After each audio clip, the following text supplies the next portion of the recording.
यह बीज मुझे अमर बना सकता है, पर इसकी कीमत है 18 साल की खामोशी। मैं 18 साल तक घुटता रहा। जिस लड़की को दिलो जान से चाहता था, उसे चिल्लाकर प्रपोज तक नहीं कर पाया। यहाँ तक कि जब पापा की मृत्यु हुए, तब भी मैं फूट फूट कर रो नहीं सका। पापा ने मरते वक्त समझाया था कि बस 18 साल का होने तक का वेट करना है, फिर मेरे अंदर का यह बीज पूरी तरह इवोल्व हो जाएगा और मेरी बॉडी दुनिया में सबसे पावरफुल बन जाएगी। लेकिन 18 साल से पहले मुंह नहीं खोलना है, वरना इस बीज की एनर्जी लीक हो जाएगी और आसमानी बिजली सीधे मुझ पर गिरेगी, जिससे मेरा राम नाम सत्य हो सकता है। किस्मत देखो, मेरे 18वें जन्मदिन से ठीक एक दिन पहले मेरी मंगेतर हाथ में चाकू लेकर बोली, मैं सुसाइड कर लूंगी, पर इस गूंगे से शादी नहीं करूंगी। इलिंग, मेरी बात सुनो। 10 साल पहले जांग फान के डैड ने हमारे दादाजी की जान बचाई थी।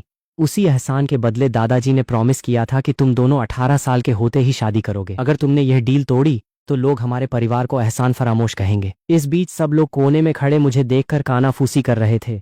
लुक तो ठीक ठाक है, पर बेचारा गूंगा है, ऊपर से कोई स्पिरिचुअल रूट भी नहीं है। जबकि शू इलिंग 6 ग्रेड रूट वाली अल्टीमेट जीनियस थी। किंगयून सेक्ट के एल्डर्स की उस पर नजर थी और वो उसे अपनी खास डिसाइपल बनाने वाले थे। उसका फ्यूचर ब्राइट था। दोनों में जमीन आसमान का फर्क था। दोनों अलग ही दुनिया के लोग थे। सुनिए, अगर बात नहीं बन रही तो इलिंग की जगह यूरान की शादी करा देते हैं इससे। उसके पास खड़ी उसकी माँ वांग यिंग फैंग ने बेबसी से कहा। शू फैमिली के सब लोगों की नजरें सीधे शू यूरान पर टिक गईं। लड़की कमाल की खूबसूरत और एकदम अप्सरा थी, पर बैड लक ये था कि वो एक सौतेली माँ की बेटी थी, इसलिए शू फैमिली में उसकी वैल्यू शू इलिंग के सामने कुछ भी नहीं थी। वांग यिंग फैंग का अपनी बेटी को बचाकर यूरान को एक गूंगे के पल्ले बांधना फैमिली के कई लोगों को हजम नहीं हो रहा था। यूरान जैसी पटाखा लड़की के सामने जांग फान जैसा गूंगा कहीं स्टैंड ही नहीं करता था। यह सुनते ही यूरान के चेहरे का रंग उड़ गया। उसने अपने होंठ भींचे और रोते हुए मिन्नतें करने लगी। पापा, मैं आपकी सेवा करना चाहती हूँ, प्लीज मेरी शादी मत कराइए। यूरान, हमारी फैमिली 100 साल से डाउन चल रही है। बड़ी मुश्किल से तुम्हारी बहन जैसी जीनियस मिली है। हमारी फैमिली का फ्यूचर उसी पर टिका है। समझो पापा, तुम्हारे आगे हाथ जोड़ रहे हैं। अपनी बहन की जगह तुम जांग फान से शादी कर लो। उसे अब भी सोच में डूबा देख शू झेंग यान ने अपने घुटने टेक दिए।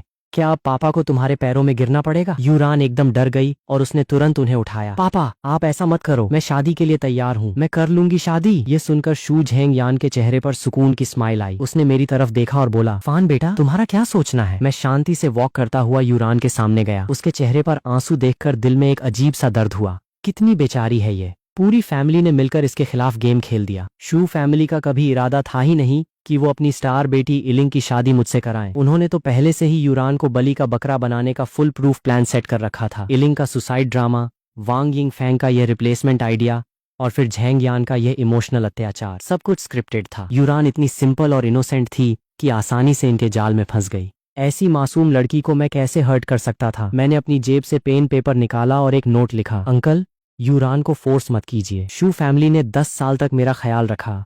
इससे मेरे डैड का एहसान बराबर हो गया। ये शादी का कॉन्ट्रैक्ट यहीं खत्म समझा जाए। सच तो ये है कि यूरान के अलावा भी मैं खुद ये शादी तोड़ना चाहता था। 10 साल पहले जब मैंने और डैड ने दादाजी को बचाया था, तब से हम इसी घर में रह रहे थे।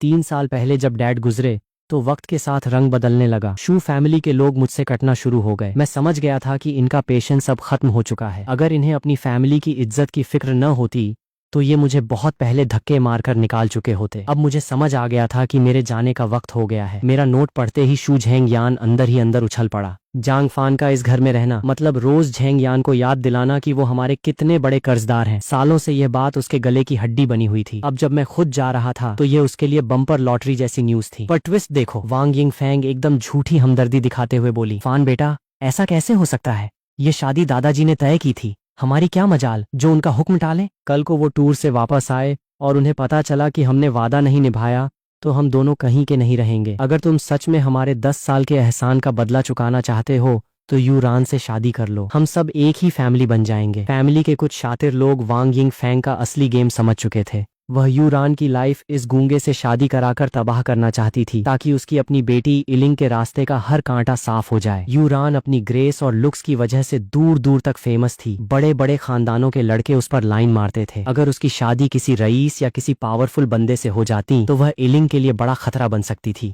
अब उसे इस 0 रूट वाले कबाड़ के साथ बांधकर वह हमेशा के लिए सेफ होना चाहती थी। कितनी नागिन औरत थी ये। मैं यह पूरा सीन एकदम क्लियर देख रहा था। रोती हुई यूरान को देखकर मैंने एक ठंडी सांस ली और सोचा, अगर आज मैंने इसकी हेल्प कर भी दी तो मेरे जाने के बाद यह वांग यिंग फैंग के टॉर्चर से नहीं बच पाएगी। तब इसकी हालत इस गूंगे से शादी करने से भी बदतर हो जाएगी। इन सालों में यूरान इकलौती थी जिसने मुझसे तमीज से बात की थी। जिस साल डैड मरे, मैं सदमे में भयंकर बीमार हो गया था और 7 दिन 7 रात बेड पर पड़ा रहा। पूरी शू फैमिली तमाशा देख रही थी, पर वो यूरान ही थी जिसने दिन रात एक करके मेरी केयर की और मुझे मौत के मुंह से निकाला। इसलिए मेरा ज़मीर नहीं माना कि मैं इस प्यारी लड़की को इस नर्क में सड़ने के लिए अकेला छोड़ दूं। काफी सोचने के बाद मैंने भारी मन से पेन उठाया और वांग यिंग फैंग के सामने बस एक वर्ड लिखा। हाँ, वांग यिंग फैंग के चेहरे पर एक कमीनी मुस्कान आ गई। यूरान, जल्दी से जांग फान को ले जाओ और इसके कपड़ों का नाप दिलवाओ। 1 महीने बाद तुम दोनों की शादी है। वह जल्द से जल्द यह चैप्टर क्लोज करना चाहती थी ताकि कोई नया झोल न हो। यूरान ने अपने आंसू पोंछे और सूजी हुई आंखों से मेरे पास आई। मेरे साथ आओ, मुझे तुमसे कुछ बात करनी है। अपने कमरे में जाकर यूरान ने ड्रेसिंग टेबल का दराज खोला और कोने से छुपाकर रखा हुआ एक छोटा सा पाउच निकाला जिसमें थोड़े बहुत सिक्के और पैसे थे। छोटे गूंगे, तुम्हें हाँ नहीं कहना चाहिए था, यूरान ने उदास होकर कहा। वो दिल से नहीं चाहते कि तुम्हारी शादी मुझसे हो। वो बस एहसान फरामोश नहीं कहलाना चाहते। जैसे ही मेरी बहन किंगयून सेक्ट में जाएगी, वो तुम पर जुल्म करेंगे और तुम्हें घर से निकाल देंगे। ये सुनकर मैं मुस्कुराया। चलो, लड़की उतनी भी डम्ब नहीं है। यूरान ने वह पैसों की पोटली मेरी हथेली में थमाई और बड़े प्यार से बोली, ये पैसे लो और ये महल छोड़कर इस शहर से दूर चले जाओ। मैं नहीं चाहती कि जैसी लाइफ मैं जी रही हूँ वैसी तुम्हें भी जीनी पड़े। मैंने नोट पर लिखा। और तुम्हारा क्या? यूरान के चेहरे पर एक बेबसी भरी स्माइल आई। ये मेरा घर है, ये लोग मेरे साथ जैसा भी बर्ताव करें, मैं नहीं भाग सकती। तभी बाहर नौकरानियों की हंसने बोलने की आवाज आई जो स्टोर रूम की तरफ सिल्क के कपड़े लेने जा रही थीं। वह पैनिक हो गई। तुम जल्दी निकलो, सोचो मत। पर ये सोचते ही कि शायद ये हमारी आखिरी मुलाकात है और लाइफ में कभी इस बचपन के दोस्त को नहीं देख पाएगी। उसका दिल भर आया। उसने रोते हुए कहा, बाहर जाकर किसी अनजान पर भरोसा मत करना, किसी का दिया कुछ मत खाना, पानी मत पीना और हाँ, किसी से ज्यादा बात मत करना। अगर लोगों को पता चला कि तुम बोल नहीं सकते तो वो तुम्हें बहुत परेशान करेंगे। समझ गए ना छोटे गूंगे? बोलते बोलते उसके आंसू टपक पड़े। मैंने धीरे से उसके सिर पर हाथ रखा। अब से तुम्हें मुझे हस्बैंड कहना चाहिए। तुम बोल पड़े? तुम गूंगे नहीं हो क्या? मैंने कब कहा था कि मैं गूंगा हूँ? तो तुम नाटक कर रहे थे। पर क्यों? मैंने अपने हाथ पीछे बांधे और खिड़की से बाहर आसमान की तरफ देखा। तभी एकदम साफ आसमान में एक के बाद एक 2 भयंकर बिजलियां कड़कीं, जिससे पूरा शू पैलेस दहल गया। सब लोग डर कर बाहर की तरफ देखने लगे।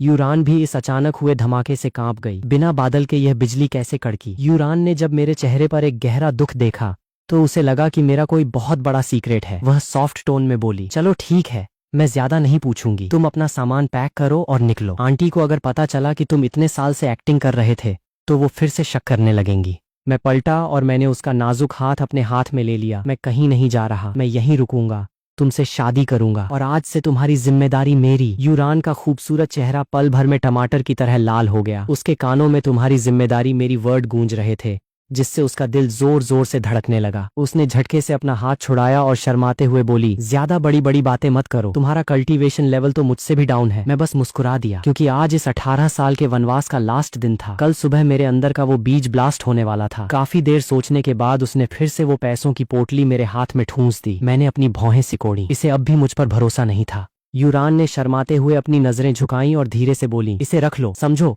ये मेरी तरफ से तुम्हारी शादी का शगुन है। धड़ाम! आसमान में बिजली नहीं कड़की थी, वह धमाका मेरे दिल के अंदर हुआ था। मैंने लाइफ में कभी नहीं सोचा था कि कोई लड़की अपनी जिंदगी भर की सेविंग्स मेरे हाथ में दे देगी ताकि मैं उससे शादी कर सकूं। ऐसे क्या घूर रहे हो? यूरान ने आगे बढ़कर मेरे कपड़ों को ठीक किया और प्यार से बोली, जांग अंकल तो सीधे साधे थे, तुम्हारे लिए कोई बैंक बैलेंस नहीं छोड़ गए। उम्मीद है मेरी ये छोटी सी सेविंग तुम्हारे काम आएगी। अब मुझसे कंट्रोल नहीं हुआ, मैंने उसे खींचकर अपनी बाहों में भर लिया। हमारी शादी की शुरुआत भले ही एक एक्सीडेंटल ट्विस्ट थी, पर इसका एंड एकदम परफेक्ट होने वाला था। लाइफ पार्टनर अगर सही हो तो लाइफ सेट हो जाती है। यूरान शर्म से लाल हो गई, उसका दिमाग एकदम ब्लैंक हो गया और उसकी बॉडी एकदम स्टैच्यू बन गई। वो बस मेरी बाहों में जमी रही। काफी देर बाद उसे होश आया तो उसने हड़बड़ाकर खुद को छुड़ाया। मैं कपड़े सुखाने जा रही हूँ। उसे भागते हुए देखकर मैंने वो पैसों का पाउच टेबल पर रखा और मुस्कुराते हुए कहा, अपनी वाइफ को लाने के लिए मैं इतना गरीब नहीं हूँ यूरान, मैं तुम्हें पूरे ठाट बाह से ब्याह कर लाऊंगा। कड़कड़! बाहर फिर से 2 बिजलियां चमकी। मैंने गुस्से में आसमान की तरफ देखा।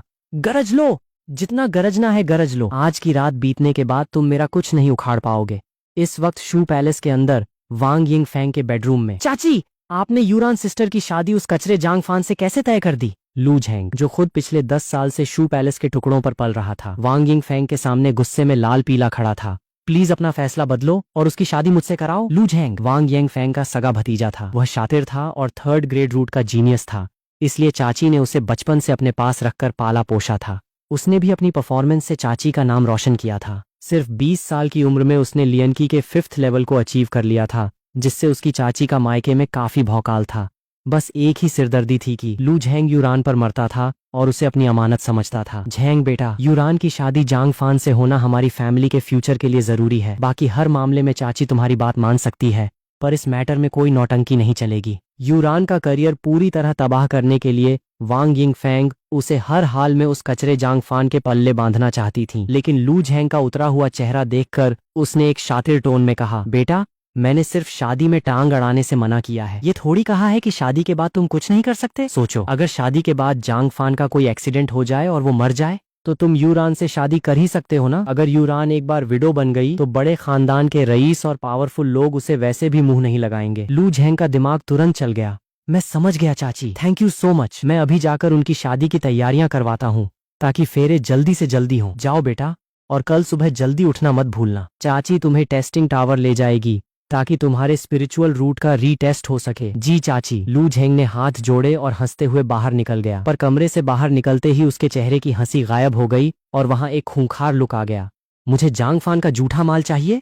इस बुढ़िया का दिमाग खराब हो गया है क्या? लू झेंग को जो चाहिए वो बेस्ट होना चाहिए। कल एक बार रीटेस्ट हो जाए और मेरा रूट लेवल हाई आ जाए तो मैं पूरी शू फैमिली के सामने यूरान को मंडप से उठा ले जाऊंगा। अगली सुबह मैं अपने कमरे में बेचैनी से चक्कर काट रहा था, बार बार खिड़की से बाहर आसमान को देख रहा था। मेरी आंखों में गहरी लाल लाइनें आ चुकी थीं। ये साला सूरज अभी तक निकला क्यों नहीं? इस दिन का मैंने पूरे 18 साल वेट किया था। मुझे लगता था कि मुझ में बहुत पेशेंस है, मैं किसी भी सिचुएशन में नॉर्मल रह सकता हूँ और इस बीज के फटने का शांति से वेलकम करूंगा। पर जब सच में यह दिन आया तो रात भर नींद नहीं आई। दिल में अजीब सी घबराहट थी। डैड ने मुझसे झूठ तो नहीं बोला था ना? क्या सच में यह बीज मेरी पूरी काया पलट देगा? हजारों थॉट्स मेरे दिमाग का दही कर रहे थे। तभी अचानक बादलों को चीरती हुई धूप की एक तेज किरण सीधे कमरे के अंदर आई। ठीक उसी मोमेंट पर मुझे अपनी बॉडी के अंदर से चट चट की आवाज सुनाई दी, जैसे कोई बहुत मजबूत कवच बीज से क्रैक हो रहा हो। बीज अंकुरित हो चुका था। 18 साल का लंबा वेट खत्म हुआ। राख से उठने का टाइम आ गया था। मैंने तुरंत पालथी मारी, अपनी सांसों को कंट्रोल किया और मेडिटेशन की पोजीशन में बैठ गया। मेरे कानों में उस कवच के टूटने की आवाज अब और तेज होती जा रही थी। धड़ाम। अचानक एक ऐसा पहाड़ हिलाने वाला भयानक धमाका हुआ, मानो सीधे कान के पास बिजली कड़की हो। मेरी आंखों के सामने 1 सेकंड के लिए अंधेरा छा गया। उस अंधेरे में मैंने देखा कि एक नन्ही सी कली जमीन फाड़कर बाहर निकल रही है। उसके आते ही मानो किसी गॉड लेवल सुप्रीम पावर को मिर्ची लग गई। आसमान से तबाही मचाने वाली बिजलियां एक के बाद एक गिरने लगीं ताकि उसे वापस जमीन के अंदर धंसा सकें। पर उस नन्ही सी कली ने एकदम आराम से खुलते हुए उन सारी बिजलियों को स्पंज की तरह सोख लिया। और फिर भाई साहब, वह मेरी आंखों के सामने रॉकेट की स्पीड से बढ़ने लगी। 1 inch, 2 inch, 3 inch, 1 feet, 2 feet, 3 feet, 100 feet, 1000 feet. देखते ही देखते उस बीज ने आसमान की बिजलियों को अपना खाना बनाकर एक ऐसा विशाल पेड़ रूप ले लिया जिसका कोई एंड ही नहीं था। बिजलियां भी समझ गईं कि इस मॉन्स्टर को रोकना उनके बस की बात नहीं है, तो वो धीरे धीरे शांत हो गईं। मुझे लगा चलो मैटर क्लोज हुआ, पर तभी यूनिवर्स को हिला देने वाली एक गूंजती हुई डरावनी आवाज आई। किसकी इतनी हिम्मत जो हमारे ताइशू एंशिएंट ट्राइब की गॉड लेवल टेक्निक चुराए? तुम जो कोई भी हो, जहां कहीं भी हो, हम तुम्हें ढूंढ निकालेंगे, तुम्हें ढूंढ निकालेंगे। वह चीख जैसे ही कान में पड़ी, मेरा सिर दर्द से फटने लगा कि मेरी आत्मा इस भयानक पावर के आगे अभी टुकड़ों में बिखर जाएगी। ठीक उसी क्रिटिकल मोमेंट पर ताइशू एंशिएंट ट्री से एक ग्रीन मैजिकल लाइट निकली और मेरी बॉडी में समा गई। तब जाकर वो जानलेवा दर्द धीरे धीरे गायब हुआ और उस ग्रीन लाइट के जादू से फाइनली मेरे डेंटियन में एक स्पिरिचुअल रूट पैदा हो गया। मैं मौत के मुंह से बचकर बाहर आया था। चेहरा एकदम सफेद पड़ा था। वह कौन था? सदियों पुराने टाइम और स्पेस को चीर कर आई एक आवाज ने मुझे ऑलमोस्ट खत्म ही कर दिया था। और उसने इस पेड़ को ताइशू ट्राइब का क्यों बताया? क्या डैड ने मुझसे कोई बहुत बड़ा सीक्रेट छुपाया था? काफी देर बाद जाकर मेरे दिल की धड़कन नॉर्मल हुई। मैंने अनजाने में अपने पेट की तरफ देखा तो मेरी आवाज कांपने लगी। Spiritual root. फाइनली मेरे पास स्पिरिचुअल रूट आ गया। इस एक पल के लिए मैंने पूरे 18 साल वेट किया था। अगले ही पल मैं गहरी बेबसी और इमोशन के साथ घुटनों के बल जमीन पर बैठ गया। डैड, आप देख रहे हैं ना, आपके बेटे के पास स्पिरिचुअल रूट आ गया है। अब मैं अपनी रक्षा खुद कर सकता हूँ। आपकी आत्मा को अब शांति मिल जाएगी। काफी देर बाद जब मैं नॉर्मल हुआ तो मैंने अपने रूट को ध्यान से देखना शुरू किया, पर देखते ही मेरे तोते उड़ गए। मेरा स्पिरिचुअल रूट एकदम ट्रांसपेरेंट था, उसमें कोई कलर ही नहीं था। नॉर्मली रूट लाल, संतरी, पीले, हरे, नीले, बैंगनी, काले या सफेद होते हैं। ट्रांसपेरेंट तो कभी सुना ही नहीं था। शू इलिंग का रूट डार्क ब्लू था, जो दिखाता था कि वह 6 ग्रेड रूट वाली जीनियस है। कहानियों में सबसे टॉप पर व्हाइट रूट होता है, जो 9 ग्रेड को दिखाता है। पर इस ट्रांसपेरेंट रूट का क्या सीन है, यह तो कोई नहीं जानता था। लगता है टेस्टिंग टावर जाकर ही कंफर्म करना पड़ेगा। इस महाद्वीप पर TNG पैलेस नाम की एक बेहद पुरानी और खूंखार पावर थी, और यह जो नामी गिरामी किंगयून सेक्ट है, यह तो उनके अंडर आने वाले 9 सेक्ट्स में से बस एक था। TNG पैलेस ने हर शहर में एक टेस्टिंग टावर बना रखा था, जहां कोई भी जाकर फ्री में अपना रूट चेक करवा सकता था। अगर किसी का रूट अल्टीमेट लेवल का निकलता तो वह टावर के हेड से कहकर सीधे वहां के लोकल सेक्ट में एंट्री का चांस पा सकता था। जैसे शू इलिंग ने भी इसी टावर में अपना 6 ग्रेड रूट टेस्ट किया था, जिसे देखकर किंगयून सेक्ट के एक बड़े एल्डर खुद इंप्रेस हो गए थे और उसे आउट ऑफ द वे जाकर अपनी खास डिसाइपल बना लिया था। कहा जाता था कि अगर किसी का टैलेंट एकदम गॉड लेवल हो तो खुद TNG पैलेस के मेन लोग आकर उसे अपना डिसाइपल बना लेते हैं। पर यह सब बस सुनी सुनाई बातें थीं। गुजो सिटी के इस टावर में आज तक ऐसा कोई पैदा ही नहीं हुआ जिसे TNG पैलेस ने डायरेक्ट उठाया हो। पता नहीं मेरे इस ट्रांसपेरेंट रूट का क्या ग्रेड निकलेगा। तभी मेरी नजर उस घने तायशू ट्री पर पड़ी, जिस पर बड़े बड़े ट्रांसपेरेंट फ्रूट्स लटके हुए थे। सबसे नीचे जो फ्रूट लटका था, उसके अंदर एक सीक्रेट टेक्निक कैद थी, जुआनजी हाई लेवल मंत्र, शुनलोंग स्क्रिप्चर। उस टेक्निक का नाम पढ़ते ही मैं दंग रह गया। शू फैमिली इस गुजो सिटी की इतनी पुरानी पावर है, पर उनकी सबसे बड़ी सीक्रेट टेक्निक भी बस एक imperial medium level sword technique है, जो इस पूरे शहर की टॉप 10 टेक्निक्स में आती है। शू फैमिली पर पास्ट में जितने भी हमले हुए, वो सब इसी टेक्निक को छीनने के चक्कर में हुए थे। और यहाँ ये जो जुआनजी हाई लेवल मंत्र था, ये तो पूरी दुनिया में गदर मचाने के लिए काफी था। मेरी सांसें अटक गईं। मैं पेड़ के पास भागा और हवा में उछलकर उस फ्रूट को तोड़ने की कोशिश की, पर एक अनजानी पावर ने मुझे वापस जमीन पर पटक दिया। तभी मेरे दिमाग में एक मैसेज फ्लैश हुआ, सबसे नीचे वाले फ्रूट को सिर्फ फाउंडेशन बिल्डिंग स्टेज वाले ही तोड़ सकते हैं। अगले ही पल मेरी आंखों के सामने का वो अंधेरा गायब हो गया और मैं वापस अपने उसी छोटे से पुराने कमरे में आ गया। मैंने अपनी बॉडी को हिलाया डुलाया। अभी जो कुछ हुआ वह एक सपने जैसा था, पर मेरे पेट में मौजूद वो स्पिरिचुअल रूट चिल्ला चिल्ला कर कह रहा था कि सब कुछ सच था। मैंने एक्साइटमेंट में अपने होंठ भींचे। मन कर रहा था कि अभी के अभी फाउंडेशन स्टेज पर पहुंच जाऊं। मैं एक सेकंड भी वेस्ट नहीं करना चाहता था। शू पैलेस से निकलते ही मैं भागता हुआ हांफते हांफते टेस्टिंग टावर पहुंचा। अभी सुबह सुबह का वक्त था, टावर के गेट खुले नहीं थे। वहां पहले से ही कई लड़के लड़कियां टेस्ट के लिए लाइन में खड़े थे। झेंग बेटा, आज रीटेस्ट में बिल्कुल पैनिक मत होना। टावर के हेड ने कहा था कि पिछली बार तुम नर्वस हो गए थे, इसलिए रिजल्ट थोड़ा डाउन आया था। वांग यिंग फैंग खुद लू झेंग के साथ वहां गेट खुलने का वेट कर रही थी।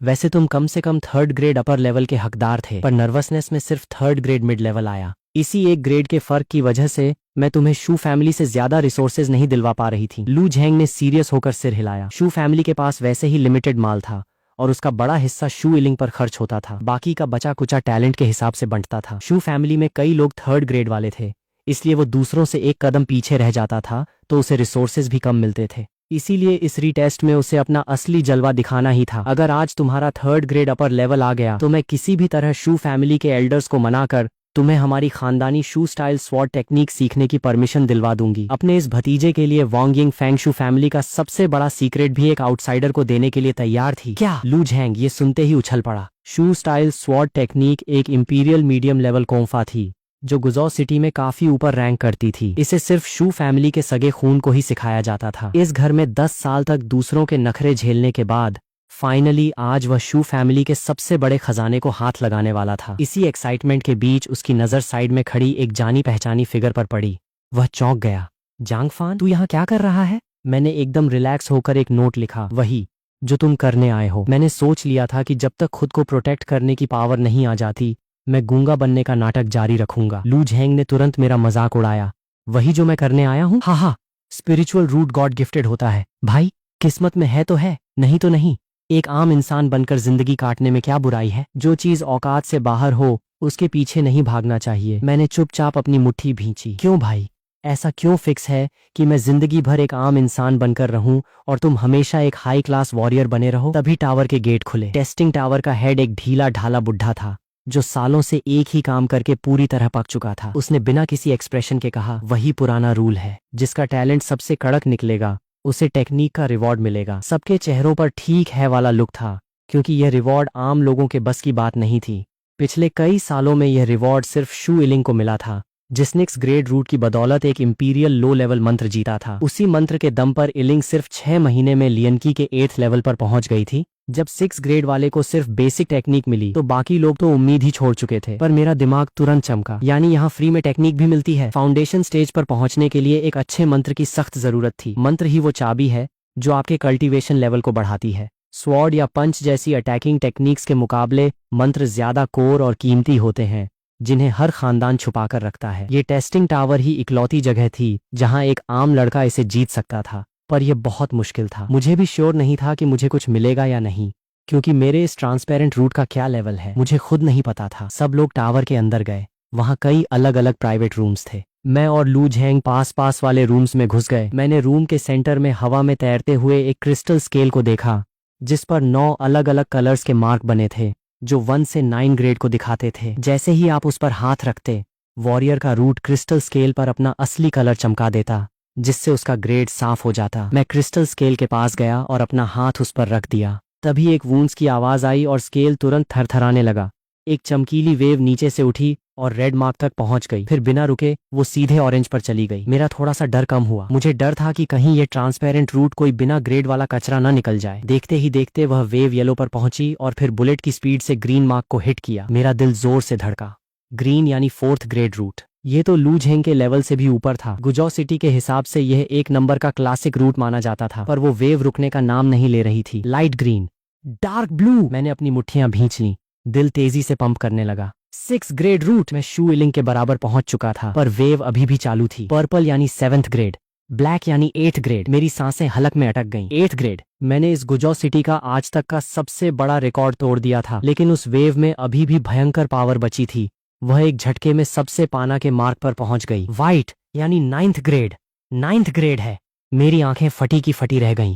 अंदर एक ऐसी खुशी फूटी जिसे मैं रोक नहीं पा रहा था। मेरे पास एक ऐसा गॉड लेवल का 9th ग्रेड रूट था जो सिर्फ कहानियों में होता था। पर रुको, वह वेव अभी भी नहीं रुकी। वह और ऊपर भागने लगी। क्रिस्टल स्केल के टॉप पर एक बड़ा सा खाली स्पेस था जहां कोई मार्किंग नहीं थी, पर वेव ऊपर चढ़ती गई और लास्ट में शूज करके स्केल से बाहर निकल गई। सीधे रूम की छत को चीरती हुई बाहर भाग गई। मैं एकदम ब्लैंक हो गया। साला मेरा कौन सा रूट है? ये टेस्ट हुआ भी है या सीधे स्कैम हो गया? ठीक उसी वक्त जब वह वेव क्रिस्टल स्केल से बाहर निकली, पड़ोस के रूम में लू झेंग अपने क्रिस्टल स्केल को देख रहा था। वहां वेव की स्पीड इतनी स्लो हो चुकी थी जैसे कोई केंचुआ दीवार पर चढ़ रहा हो। वह बड़ी मुश्किल से 3rd ग्रेड, मिड और अपर लेवल के बिल्कुल बीच में जाकर अटक गई। उसका चेहरा उतर गया। बढ़ साले, थोड़ा और बढ़ कमीने। लू झेंग ने गुस्से में क्रिस्टल स्केल पर घूंसा मारा और चिल्लाया। उसे लगा था कि 3rd ग्रेड अपर लेवल तो उसका पक्का है, पर वह 1 इंच से चूक गया। इस जरा से फर्क की वजह से वह शू फैमिली के रिसोर्सेज और वांग यिंग फैंग के उस स्वॉर्ड टेक्निक वाले प्रॉमिस से हाथ धो बैठा था। तभी मेरे रूम से निकली हुई वो जादुई वेव उसके रूम के पास से गुजरी। उस वेव के भयंकर प्रेशर ने लू झेंग के क्रिस्टल स्केल की रुकी हुई वेव को एक तगड़ा झटका दिया। जो वेव पूरी तरह रुक चुकी थी, वह उस प्रेशर से अचानक रॉकेट बनकर ऊपर भागने लगी। वह green, light green, blue, purple, black के मार्क्स को चीरती हुई सीधे टॉप पर जाकर रुकी। व्हाइट कलर पर। लू झेंग ने जब अपने स्केल को चमकीले व्हाइट कलर में जगमगाते देखा तो वह खुशी से पागल हो गया। भाई साहब, मेरा व्हाइट रूट आया है जो सिर्फ कहानियों में होता था। मैं कोई सपना तो नहीं देख रहा? एक वक्त था जब वह बड़े बड़े लोगों के घर के चक्कर काटता था और लोग उसे गेट से भगा देते थे, कोई भाव नहीं देता था। पर आज वही बड़े बड़े लोग जलन और इज्जत के मिक्स्ड इमोशंस के साथ खुद उसके पास आकर हाथ मिला रहे थे। शहर के जो बड़े बूढ़े एल्डर्स सालों से अपने कमरों से बाहर नहीं निकले थे, वो भी शू झेंग यान के पास आकर चिकनी चुपड़ी बातें कर रहे थे। वो झेंग यान को याद दिला रहे थे कि कैसे उनके परदादा और शू फैमिली के पूर्वज कभी बेस्ट फ्रेंड्स हुआ करते थे। मानो एक ही रात में शू फैमिली एक गुमनाम और डूबी हुई फैमिली से इस गुजौ सिटी की सबसे हॉट और नंबर 1 फैमिली बन गई थी। शू झेंग यान काफी देर तक शौक में रहा, फिर धीरे धीरे उसका दिमाग ठिकाने आया। वह समझ गया था कि यह सारा जलवा सिर्फ लू झेंग की वजह से है। वांग यिंग फैंग कॉलर ऊंची करके उसके पास आई। क्यों जी? जब मैंने सबसे लड़ झगड़ कर झेंग बेटा को इस घर में रखने और पालने की बात की थी, तब आप क्या कह रहे थे? ये सुनकर शू झेंग यान का सिर शर्म से झुक गया। शुरू में उसने इस बात का कड़ा विरोध किया था, क्योंकि शू फैमिली के पास वैसे ही माल कम था और एक बाहरी लड़के के आने का मतलब था अपने बच्चों का हक मारना। पर तब वांग यिंग फैंग ने सुसाइड की धमकी दी थी, इसलिए उसे मजबूरी में मानना पड़ा। पर किसे पता था कि लू झेंग इतना बड़ा तुरुप का इक्का निकलेगा? मेरी तो आंखों पर पट्टी बंधी थी। भाग्यवान, ये तो तुम्हारा ही गुड लक है जो हमारी फैमिली को झेंग जैसा गॉड लेवल जीनियस मिल गया। झेंग यान ने वांग यिंग फैंग को गले लगाया। उसका दिल भर आया था। वांग यिंग फेंग का चेहरा खुशी से चमक रहा था। और नहीं तो क्या, उस बार बियून सिटी का जो 8th ग्रेड वाला जीनियस था, सुना है उसे सीधे तियंजी गा में एंट्री मिली थी और बाद में वह वहां का डिप्टी हेड बन गया। हमारा झेंग तो 9th ग्रेड वाला जीनियस है और हमारी शू फैमिली भी। अब तभी बाहर खड़ी भारी भीड़ की एक्साइटमेंट के बीच लू झेंग फाइनली रूम का गेट खोलकर पूरे कॉन्फिडेंस के साथ बाहर आया। वह सीधे शू झेंग यान के पास गया और घुटनों के बल बैठ गया। अंकल, इतने सालों तक मुझे पालने के लिए थैंक यू सो मच। आपका यह बेटा आपकी उम्मीदों पर खरा उतरा है। मेरा 9th ग्रेड रूट आया है। वहां खड़ा हर एक बंदा शू झेंगयान की किस्मत से जल रहा था। लोग सोच रहे थे कि कितनी तगड़ी लॉटरी लगी है इसकी कि ऐसा हीरा इसके हाथ लग गया। शू झेंगयान अब हवा में नहीं उड़ना चाहता था। उसने तुरंत आगे बढ़कर लू झेंग को उठाया। अरे नहीं नहीं झेंग बेटा, तुम अब 9th ग्रेड के जीनियस हो। मेरे आगे ऐसे घुटने मत टेको, जल्दी उठो। लू झेंग को लाइफ में पहली बार इतनी तगड़ी किक मिली थी। पहले वह हमेशा शू झेंगयान के सामने डर डर कर रहता था। जरा सी गलती पर डांट पड़ती थी, पर आज वही झेंगयान उसकी भगवान की तरह पूजा कर रहा था। यहाँ तक कि टावर का हेड, गुजौ सिटी का मेयर और शहर के बड़े बड़े एल्डर्स भी उसकी तरफ ऐसी उम्मीद से देख रहे थे जैसे उससे कोई सेटिंग बिठाना चाहते हों। सालों तक जो लड़का जमीन पर रेंग रहा था, आज उसे ऐसा लग रहा था कि वह 7वें आसमान पर बैठकर पूरी दुनिया को अपनी उंगलियों पर नचा रहा है। पर उस बेचारे को यह नहीं पता था कि वह अनजाने में एक बहुत बड़े ब्लंडर में फंस चुका है और आगे क्या होने वाला है वह उसकी सोच से बाहर था। तभी रॉयल कपड़ों में एक मिडिल एज्ड आदमी भीड़ से बाहर आया। लुक साहब, नमस्कार, मैं हूँ चिनचांग शेंग। ये नाम सुनते ही वहाँ खड़े सारे बड़े बड़े सूरमाओं के होश उड़ गए। चिनचांग शेंग कोई ऐरा गैरा नत्थू खैरा नहीं था। चिनचांग शेंग इस गुजौ सिटी के नंबर 1 एलिक्सिर खानदान के मालिक थे। डैड से मिली पुश्तैनी एलिक्सिर रेसिपी के दम पर उन्होंने आसपास के सारे शहरों के एलिक्सिर मार्केट पर अपना कब्जा जमा रखा था। चूंकि कल्टीवेशन लेवल को तेजी से बूस्ट करने के लिए एलिक्सिर ही इकलौती दवा थी, इसलिए गुजौ सिटी में एक कहावत फेमस थी, मेयर से पंगा ले लेना पर चिन फैमिली से कभी मत उलझना। उनके आते ही पूरी भीड़ का ध्यान उनकी तरफ चला गया। लू झेंग ने हैरान होकर पूछा, चिन अंकल, कोई काम था क्या? चिनचांग शेंग ने मुस्कुराते हुए एक शानदार बॉक्स आगे बढ़ाया। उसके अंदर कांच की 10 छोटी बोतलें एकदम परफेक्टली सजी हुई थीं, जिनमें से एक जादुई चमक निकल रही थी। ये और कुछ नहीं, वही नामी गिरामी एलिक्सिर था। हमारी चिन फैमिली की तरफ से लू बेटा को 9th ग्रेड रूट मिलने की बधाई देने के लिए हमारे पास कुछ खास तो नहीं है, बस ये अभी अभी तैयार की गई 10 बोतल एलिक्सिर तुम्हारे लिए गिफ्ट है। उम्मीद है 3 दिन बाद तुम अपनी दुल्हन को पूरे हक से घर ले जाओगे। 10 बोतल। कई लोग लालची नजरों से उस एलिक्सिर को घूरने लगे।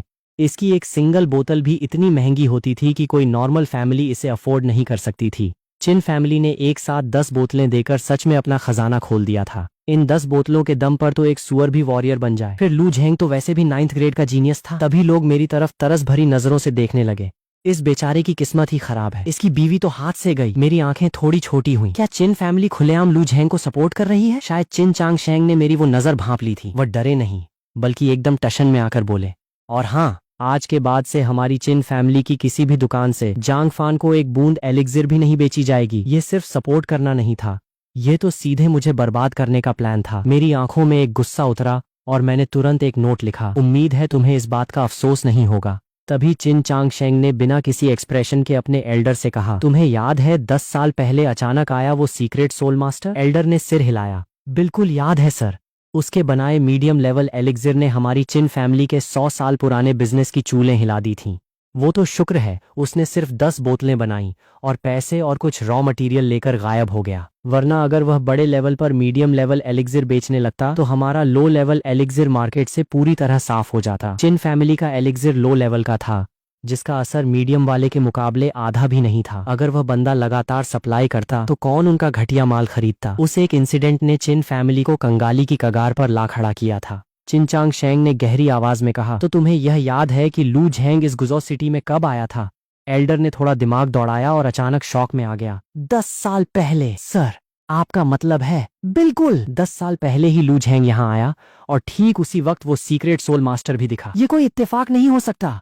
मुझे पूरा यकीन है कि वो सोल मास्टर लू झेंग का सीक्रेट गॉडफादर है। अब समझे मैंने उसे इतना बड़ा गिफ्ट क्यों दिया। कमरे में वापस आकर मैंने कल्टीवेशन शुरू किया। मंत्र के हिसाब से अपनी सांसों को शोषांग किया और ध्यान लगाया। मेरे अंदर का वो ट्रांसपेरेंट रूट खाली स्पेस में फैली गहरी जड़ों की तरह हवा से जादुई एनर्जी खींचने लगा। रूट जितना तगड़ा होता है, एनर्जी उतनी ही फास्ट खींची जाती है, और आपका मंत्र जितना एडवांस होता है, स्पीड उतनी ही बढ़ जाती है। दोनों का कॉम्बो एकदम डेडली था। देखते ही देखते चारों तरफ से वो जादुई एनर्जी मेरे पेट के अंदर जमा होने लगी। मैं बिना थके पूरी रात कल्टीवेशन में डूबा रहा। अगली सुबह जब मैंने अपनी आंखें खोली तो मैं हैरान रह गया। मैं कल्टीवेशन के सेकंड लेवल पर पहुंच चुका था। मेरी खुशी का ठिकाना नहीं रहा। शू इलिंग को फर्स्ट लेवल क्लियर करने में पूरे 3 दिन लगे थे और मैंने सिर्फ एक रात में सेकंड लेवल अचीव कर लिया था। पर सिर्फ सेकंड लेवल से काम नहीं चलने वाला था। खुद को और यूरान को सेफ रखने के लिए मुझे और ज्यादा पावरफुल बनना था। मैंने दोबारा ट्राई किया, पर इस बार एनर्जी खींचने की स्पीड काफी स्लो थी। कल्टीवेशन में आप जितना आगे जाते हैं प्रोग्रेस उतनी ही स्लो हो जाती है। अब मुझे एलिक्सिर की सख्त जरूरत थी,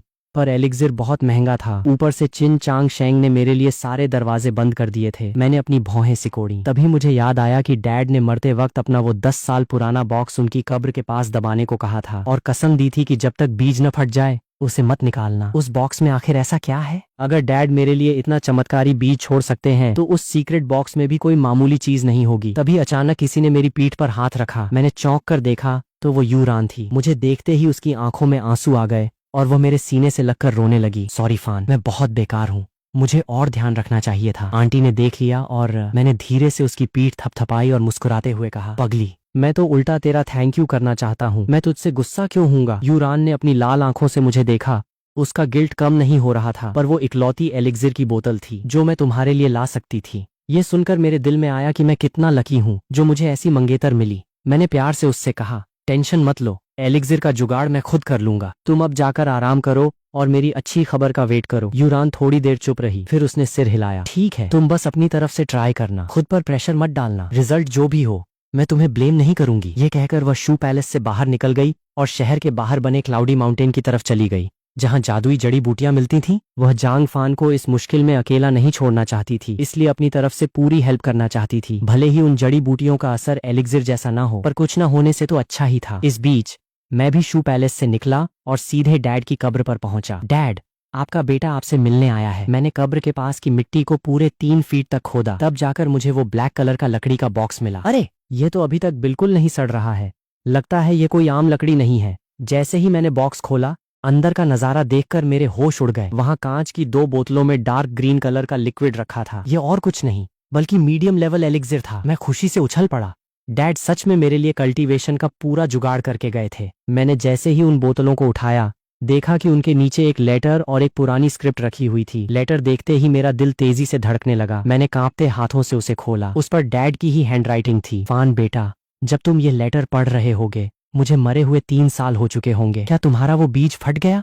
क्या तुम्हारी शादी शू इलिंग से हो गई? क्या तुम एकदम फिट हो? आज तुम कैसे दिखते होगे? डैड यह सब देखना चाहते थे, पर अफसोस मैं नहीं देख पाया। मुझे उम्मीद है तुमने मेरी कसम पूरी होने के बाद ही यह बॉक्स खोला होगा, क्योंकि बीज फटने के बाद ही ये चीजें तुम्हारे काम आएंगी। ये 2 बोतल मीडियम लेवल एलिक्सिर तुम्हारे लेवल को बूस्ट करने के लिए हैं, पर सबसे जरूरी चीज इसके नीचे रखी वो स्क्रिप्ट है। डैड का टैलेंट बहुत नॉर्मल था। पूरी लाइफ मेहनत करके भी मैं सिर्फ एक 2 स्टार सोल मास्टर बन पाया। उम्मीद है मेरा बेटा मुझसे आगे बढ़कर एक महान सोल मास्टर बनेगा और अपना हक खुद छीनेगा। लास्ट में ये बॉक्स तुम्हारी मॉम तुम्हारे लिए छोड़ गई थी। उन्होंने कहा था कि जब तुम 5 स्टार सोल मास्टर बन जाओगे तब तुम इस बॉक्स का सीक्रेट लॉकर खोल पाओगे। उसे न खोल पाना मेरी लाइफ का सबसे बड़ा रिग्रेट था। अगर किसी दिन तुम उसे खोल लो तो मुझे याद से बता देना कि उसके अंदर क्या था। ऑल द बेस्ट बेटा, लाइफ में बहुत से अप्स एंड डाउन्स आएंगे, पर कभी हार मत मानना, ओके? चिन फैमिली के हर जनरेशन के हेड को एक पुश्तैनी खजाना मिलता था, एक ऐसा मैजिकल टूल जो कुछ देर के लिए उनकी सोल पावर को बढ़ा देता था। उसे यूज करके उनका लेवल एक सोल अप्रेंटिस के बराबर हो जाता था।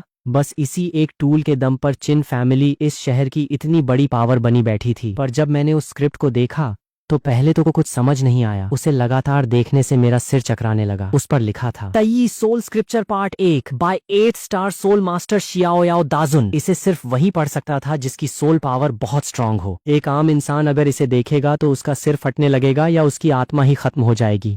सो संभल कर कल्टीवेशन करें। तब मुझे समझ आया कि इसे आंखों से नहीं बल्कि अपनी सोल की पावर से पढ़ना है। यह रियलाइज होते ही मैं बेहद खुश हुआ और आगे बढ़ता गया, जब तक कि मेरे सिर में दर्द शुरू नहीं हो गया। दर्द बढ़ते ही मैंने उसे बंद कर दिया। मैं तुरंत कब्र के सामने पालथी मारकर बैठ गया और जो कुछ पढ़ा था उसे अपने अंदर उतारने लगा। जैसे मैंने पहले वाले मंत्र को आसानी से समझ लिया था, वैसे ही इसे भी मैंने कुछ ही घंटों में पूरा डाइजेस्ट कर लिया। सामने रखी 2 बोतलों में से मैंने एक बोतल एलिक्सिर पी लिया और दूसरी अपनी जेब में रख ली। जैसे ही वह हाई पावर एलिक्सिर मेरी बॉडी में गया, उसमें से भयंकर एनर्जी रिलीज होने लगी। मैंने तुरंत कल्टीवेशन शुरू किया और उस एनर्जी को सोख लिया। थोड़ी ही देर में मेरी बॉडी में एक झटका लगा और मैं कल्टीवेशन के 3rd लेवल पर पहुंच गया। भाई साहब, मीडियम लेवल एलिक्सिर का इतना तगड़ा असर है तो हाई लेवल या गॉड लेवल वाले का क्या सीन होगा। मैंने डैड की कब्र के आगे हाथ जोड़े और वापस शहर की तरफ चल दिया। पर मैं शू पैलेस नहीं गया। मैं सीधे एक सुनसान सी दुकान पर पहुंचा जिसका नाम था ट्रेजर हाउस। ये ट्रेजर हाउस गुजो सिटी के 2nd नंबर वाले एलिक्सिर खानदान यानी चेन फैमिली की दुकान थी। चेन फैमिली के पास चिन फैमिली जैसा कोई जादुई टूल नहीं था जो उनकी सोल पावर बढ़ा सके, इसलिए वो बहुत बेसिक सी दवाइयां बनाते थे और उनका बिजनेस एकदम ठप पड़ा था। वहां जाने से पहले मैंने एक बड़ा सा ब्लैक हुडी पहन लिया था और चेहरे पर मास्क लगा लिया था। जैसे ही मैं दुकान में घुसा, काउंटर पर बैठा मैनेजर एकदम आलसी टोन में बोला, हाँ भाई क्या चाहिए। मैंने बिना कुछ बोले जेब से वो मीडियम लेवल एलिक्सिर निकाला और काउंटर पर रख दिया। एक्सचेंज करना है। मैनेजर ने अजीब नजरों से उस बोतल को देखा, पर जैसे ही उसने लिक्विड को ध्यान से चेक किया वह अपनी सीट से उछल पड़ा। ये कहीं मीडियम लेवल एलिक्सिर तो नहीं है? पूरे 10 साल हो गए, आज जाकर दोबारा इसे देख रहा हूँ। उसकी आवाज कांप रही थी और वह मुझे एकदम वीआईपी वाली इज्जत देने लगा। अरे ओए, खड़े क्या हो, सर के लिए चाय लाओ, एकदम कड़क वाली। ये सुनकर मैं भी अंदर से चौंक गया। 10 साल पहले? यानी वो डैड का ही बनाया हुआ एलिक्सिर था। चाय की जरूरत नहीं है, मुझे इसके बदले कुछ रॉ मटेरियल्स चाहिए। आपकी दुकान इसके बदले कितना माल दे सकती है? मैंने काउंटर पर रखे पेन से उन मटेरियल्स के नाम लिख दिए। ये तो एलिक्सिर बनाने का मटेरियल है। मैनेजर अब और ज्यादा एक्साइटेड हो गया। उसकी टोन में एक अलग ही डर और इज्जत आ गई थी और वो अनजाने में मेरे सामने झुकने लगा था। सर, क्या आप कोई सोल मास्टर हैं? क्योंकि पूरे गुजो सिटी में चिन चांग शेंग के अलावा किसी और को इन मटेरियल्स की जरूरत नहीं पड़ती थी, अनलेस कि वो खुद एक सोल मास्टर हो जो नया माल तैयार कर रहा हो। मैंने अपनी आवाज को थोड़ा भारी और कड़क किया। क्या तुम्हें यह जानना जरूरी है? वह एकदम डर गया और हाथ जोड़कर बोला, माफ करना सर, मेरी जुबान फिसल गई। अगर सामने खड़ा बंदा सच में एक सोल मास्टर था तो उसकी 10 जानें भी कम पड़ जाती। फालतू बातें छोड़ो, ये बताओ कितना माल मिलेगा। मैनेजर ने तुरंत कैलकुलेट किया। मार्केट रेट के हिसाब से एक मीडियम लेवल एलिक्सिर 10,000 चांदी के सिक्कों का है और एलिक्सिर का मटेरियल 1,000 का एक पैकेट आता है, तो इस हिसाब से आपको 10 पैकेट मिल सकते हैं। तभी मैनेजर की आंखों में एक चमक आई और वह हाथ मलते हुए बोला, पर सर, अगर आप आगे भी अपना एलिक्सिर हमारी दुकान को ही बेचें तो मैं अपनी तरफ से आपको 11 पैकेट दे सकता हूँ।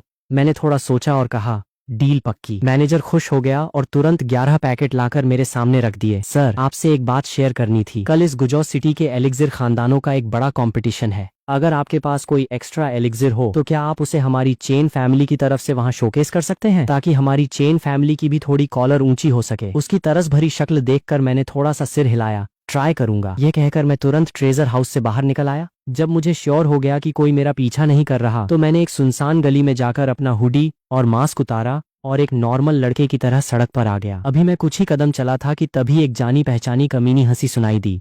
अरे देखो, यहाँ कौन घूम रहा है। लू झेंग पूरे टशन में घोड़े पर बैठा था और उसके बगल में चिन चांग शेंग चल रहा था।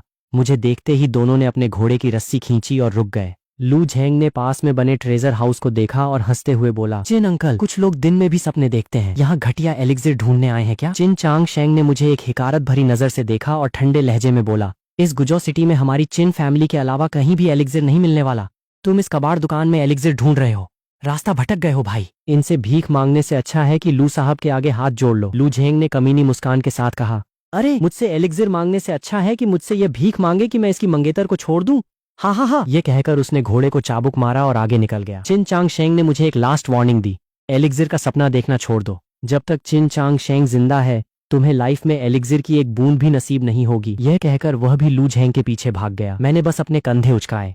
साले, तुम्हारा वो घटिया लो लेवल एलिक्सिर तो कुत्ते भी ना सूंघे। पर मुझे ये नहीं पता था कि मेरे जाने के कुछ ही देर बाद उस ट्रेजर हाउस में एक लड़की आई थी। मैनेजर उसके आगे हाथ जोड़कर कांपते हुए खड़ा था। मैम, जो कुछ हुआ वो मैंने आपको बता दिया। वो चेन सिलिंग थी, चेन फैमिली की बड़ी बेटी। वो एकदम टॉल और बेहद खूबसूरत थी, पर उसकी आंखों में एक अजीब सा तीखापन था। उसने सीरियस होकर पूछा, क्या तुमने उसका पीछा करके उसकी पहचान जानने की कोशिश की? मैनेजर ने तुरंत मना किया, नहीं मैम, वो एक सोल मास्टर थे। अगर मैं उनके पीछे किसी को भेजता और उन्हें पता चल जाता तो हमारी चेन फैमिली का नामो निशान मिट जाता। तब जाकर चेन सिलिंग को थोड़ा सुकून मिला। तुमने एकदम सही डिसीजन लिया। उन्हें एक्स्ट्रा मटेरियल देकर तुमने हमारे रिलेशन अच्छे किए हैं। चेन सिलिंग दिल से चाहती थी कि वो सोल मास्टर किसी तरह उनकी चेन फैमिली का हाथ पकड़ ले ताकि उनकी किस्मत बदल सके। उसके लिए वह कोई भी कीमत चुकाने को तैयार थी। इस बीच मैं जैसे ही वापस शू पैलेस पहुंचा, देखा कि पूरे घर में हड़कंप मचा हुआ था। एल्डर्स चिल्ला रहे थे, जल्दी ढूंढो, चाहे जमीन खोदनी पड़े, पर यूरान को ढूंढ कर लाओ। क्या यूरान गायब हो गई है? ये सुनते ही मेरा दिल बैठ गया। मेरे दिमाग में तुरंत सुबह का वो सीन आया जब वह मुझसे मिलकर अचानक चली गई थी। मेरे मन में एक बेहद डरावना ख्याल आया कि कहीं वह किसी बड़ी मुसीबत में तो नहीं फंस गई। यह पागल लड़की कहीं मेरे कल्टीवेशन के लिए जादुई जड़ी बूटियां ढूंढने तो नहीं भाग गई। अब तो रात होने वाली है और वह अभी तक वापस नहीं आई। कहीं वह किसी डेंजर में तो नहीं फंस गई। मैं तुरंत सिटी से बाहर भागा और पास की इकलौती जगह यानी क्लाउडी माउंटेन की तरफ दौड़ पड़ा जहां ये मैजिकल जड़ी बूटियां मिलती थीं। मिस यूरान, अब ज्यादा नखरे मत करो वरना यहाँ से नीचे गिरी तो कीमा बन जाओगी। कितना नुकसान होगा। एक गहरी खाई के किनारे छाती पर चमकीले चमगादड़ का लोगो लगाए 3 गुंडे खड़े थे। वो खाई के नीचे देख रहे थे जहां यूरान ने एक पतली सी जंगली बेल को दोनों हाथों से कसकर पकड़ रखा था। काफी देर से बेल पकड़ने की वजह से उसकी हथेलियों से खून बह रहा था। पूरी ताकत खत्म होने की वजह से उसका चेहरा सफेद पड़ चुका था और उसकी बॉडी बुरी तरह कांप रही थी। और उसके ठीक नीचे थी बिना एंड वाली डरावनी गहरी खाई। जल्दी ऊपर आ जाओ, हमारा तुमसे कोई पर्सनल झगड़ा नहीं है। हम तो बस तुम्हें किडनैप करके लू झेंग से अपना जुए का पुराना कर्ज वसूलना चाहते हैं। हम प्रॉमिस करते हैं कि तुम्हें खरोंच तक नहीं आएगी। वो बोल तो शरीफों वाले वर्ड रहे थे पर उनकी भूखी आंखें यूरान की खूबसूरत बॉडी को ऊपर से नीचे तक ऐसे स्कैन कर रही थीं कि अगर वो उनके हाथ आ गई तो उसके साथ क्या गंदा सीन होने वाला था ये कोई भी समझ सकता था। यूरान ने दर्द में अपने दांत भींचे और चिल्लाई, सपने देखना छोड़ दो, साली को ऊपर खींचो। मुझे नहीं लगता कि इसमें इतनी हिम्मत है कि ये हाथ छोड़कर सुसाइड कर। लेफ्टिनेंट, यूरान की आंखों से आंसू बह निकले।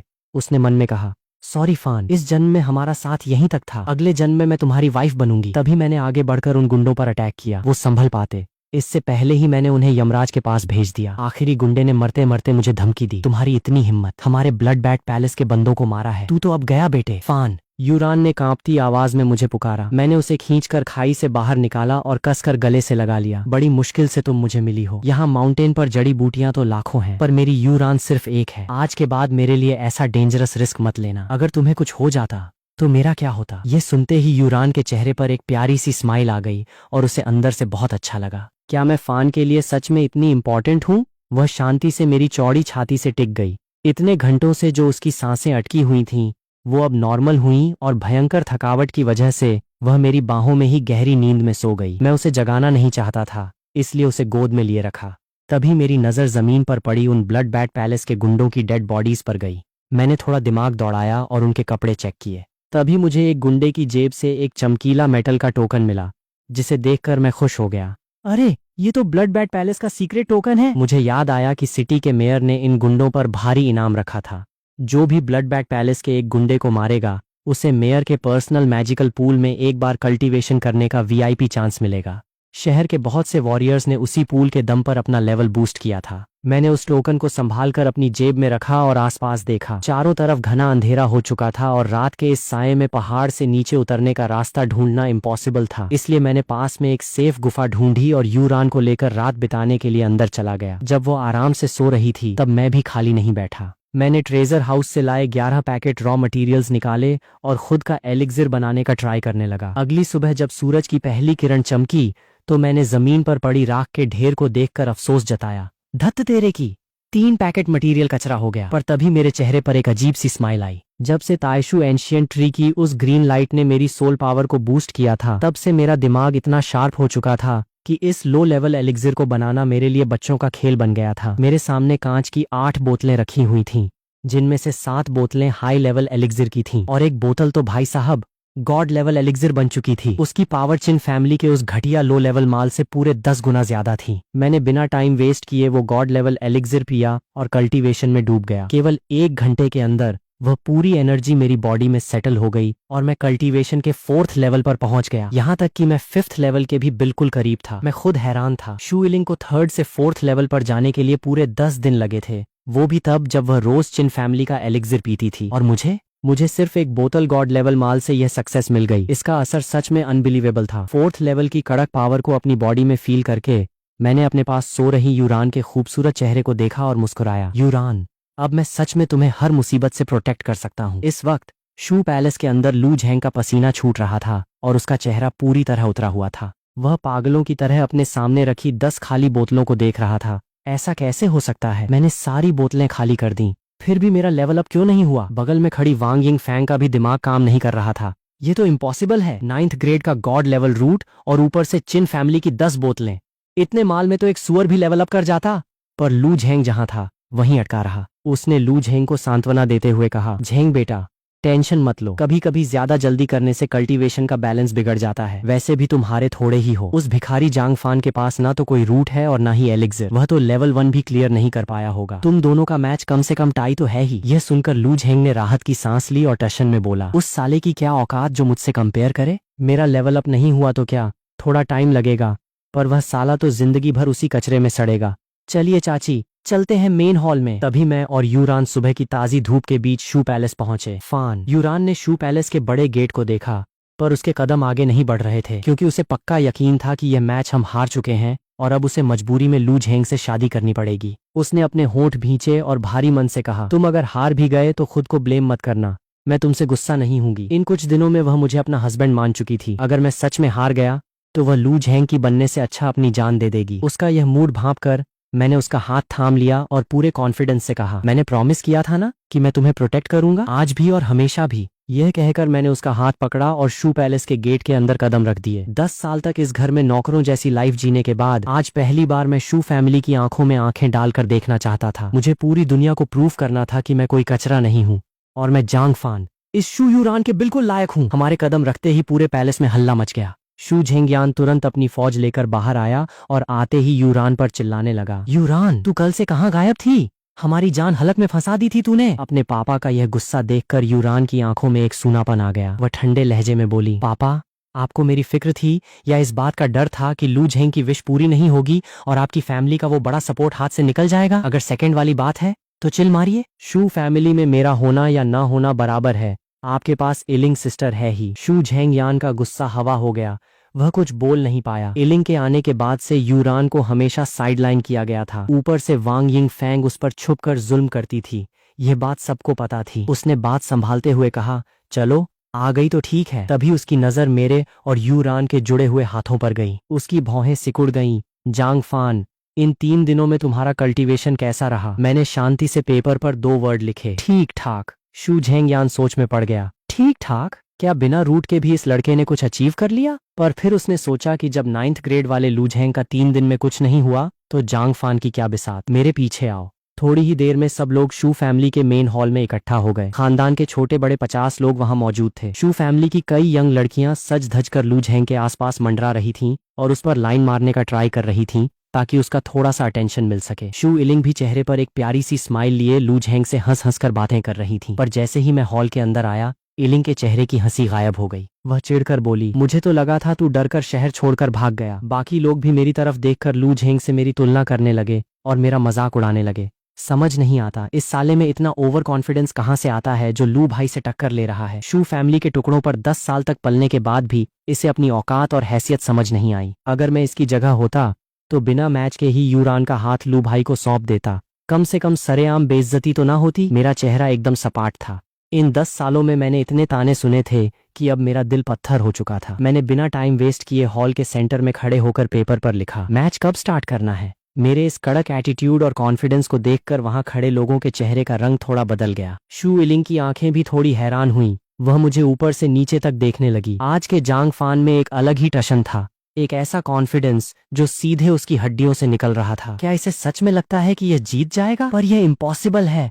लू झेंग की चमचागिरी करने वाली लड़कियां अपनी आंखें मटकाते हुए बोली, इसका टशन तो देखो भाई, कोई बाहर का बंदा देखेगा तो सोचेगा कि 9th ग्रेड रूट इसका आया है। अरे डूबते को तिनके का सहारा। बेचारा अपनी बीवी को हारने वाला है तो लास्ट बार अपनी बची कुची इज्जत बचा रहा है। मैं तो बस इसे फुट फुट कर रोते हुए देखना चाहती हूँ। हा हा हा। तभी वांग यिंग फैंग आगे आई और बोली, जांगफान, तुम्हें इस मैच की शर्त तो याद है ना? अगर तुम्हारा लेवल लू झेंग से कम निकला तो यूरान की शादी लू झेंग से कर दी जाएगी। मैंने उसे एक ठंडी नजर से देखा और पेपर पर लिखा, और अगर लू झेंग हार गया तो अपनी इस चालाकी को संभाल कर रखना और अपने इस भतीजे को समझा देना कि लंगूर कभी अंगूर के सपने न देखे। वांग यिंग फैंग ने पैर पटका। अगर झेंग बेटा हारा तो वह खुद मुंह दिखाने लायक नहीं रहेगा और शादी की बात कभी नहीं करेगा। पर अगर तुम हारे तो इसी वक्त अपना बोरिया बिस्तर समेटना और इस पैलेस से दफा हो जाना। हमारी शू फैमिली अब तुम्हारा कोई एहसान नहीं ढोने वाली। मैंने झटके से पेन घुमाया। डन, तो फिर हो जाए फैसला। वांग यिंग फैंग के अंदर गुस्सा उबल रहा था। झेंग बेटा दिखाओ अपना जलवा। लू झेंग पूरे घमंड के साथ हॉल के सेंटर में आया।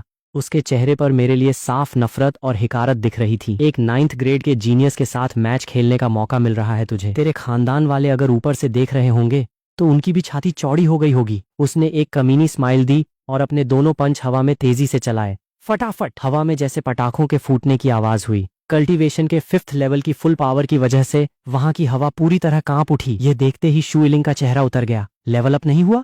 ये कैसे हो सकता है? चिन फैमिली की 10 बोतलों के बाद तो मेरे जैसा 6 ग्रेड वाला भी लेवल अप कर जाता। बाकी लोग भी एक दूसरे का मुंह देखने लगे। ये रिजल्ट सच में सबके लिए शॉक जैसा था।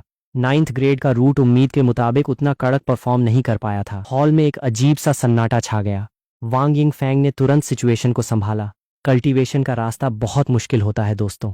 सिर्फ 3 दिनों में 5th लेवल को पूरी तरह परफेक्ट कर लेना भी अपने आप में एक बहुत बड़ी अचीवमेंट है। बाकी लोगों को भी ये थोड़ा अजीब लगा, पर उन्होंने ज्यादा दिमाग नहीं दौड़ाया। लू झेंग की चमचियां तुरंत उसकी तारीफों के पुल बांधने लगीं। दादी बिल्कुल सही कह रही हैं, किसी और के बस की तो ये बात ही नहीं थी, वो तो वहीं अटका रहता। हाँ और नहीं तो क्या, वैसे भी इस टैलेंट का मुकाबला वो बिना रूट वाला कचरा तो कभी नहीं कर सकता। 5th लेवल को परफेक्ट करना ही अपने आप में गॉड लेवल बात है। ये सुनते ही लू झेंग ने अपनी छाती फुलाई और घमंड से मुस्कुराया। क्यों जांगफान, कैसा लगा? भले ही मेरा लेवल अप नहीं हुआ, पर मैंने अपनी पावर को और सॉलिड कर लिया है। तुम यह मैच हार चुके हो। उसकी आंखें यूरान को देखकर चमकने लगीं और उसके गंदे दिमाग में कई तरह के सीन चलने लगे। मैंने पेन उठाया और एक स्माइल के साथ पेपर पर लिखा 9th ग्रेड का गॉड लेवल रूट, ऊपर से चिन फैमिली का फुल सपोर्ट और टोटल परफॉर्मेंस बस इतनी सी। आसमान में उड़ने वाले असली ड्रैगन की तुलना जमीन पर रेंगने वाले कीड़े से करने की तुम्हारी हिम्मत कैसे हुई? वांग यिंग फैंग ने गुस्से में मेज थपथपाते हुए चिल्लाया। असली ड्रैगन?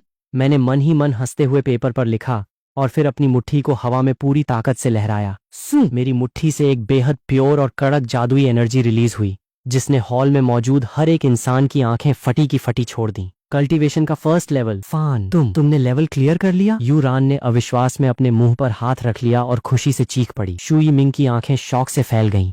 वो बड़बड़ाया, इसके पास सच में जादुई रूट है? लू झेंग की चमचागिरी करने वाली लड़कियां तो जैसे स्टैच्यू बन गईं और खुद लू झेंग अपनी फटी आंखों से मुझे ऐसे घूर रहा था जैसे उसने कोई भूत देख लिया हो। जिस कचरे को वह पैरों की धूल समझता था, उसने न सिर्फ कल्टीवेशन शुरू किया था बल्कि उसे टक्कर दे दी थी। वांग यिंग फैंग को अपनी बेइज्जती फील हुई तो वह तुरंत ठंडे लहजे में बोली, सिर्फ 1st लेवल ही तो है, ऐसे उछल रहे हो जैसे आसमान तोड़ लिया हो। 1st लेवल क्लियर करने और 5th लेवल को परफेक्ट करने में जमीन आसमान का फर्क है। 5th लेवल की मेहनत इससे 5 गुना ज्यादा होती है, समझे? चमचागिरी करने वाली लड़कियां भी तुरंत सुर में सुर मिलाने लगीं। हाँ और नहीं तो क्या, रूट हो तो एक कुत्ता भी 1st लेवल क्लियर कर ले। 3 दिन में 5th लेवल को परफेक्ट करना असली टैलेंट है। पता नहीं इसे किस बात का घमंड है। मैंने उनकी बकवास पर ध्यान नहीं दिया। मैंने दोबारा अपना हाथ उठाया और हवा में एक और पंच मारा। पटाख!